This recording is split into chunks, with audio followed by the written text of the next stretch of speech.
Hard wheat is a high protein, low moisture wheat that is necessary when making yeasted breads.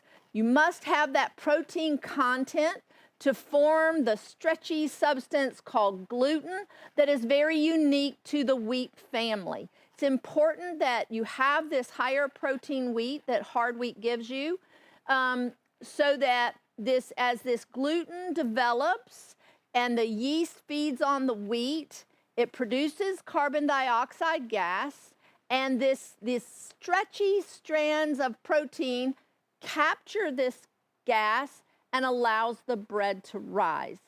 And I just want to take a moment here to explain exactly what gluten is. There's so much misinformation out there, but wheat is very unique in the type of proteins that it contains. And it's really the only grain that the wheat family that contains these specific proteins. And when you mill wheat into flour and you hydrate this flour with water, this stretchy substance called gluten forms. And it's, like I mentioned earlier, it's very critical when making yeasted breads. You need this stretchy substance called gluten to trap that gas and enable the bread to rise. And that's all it is. It's not something evil that's been put in wheat. It's the naturally occurring genetic sequence of proteins that is found in wheat.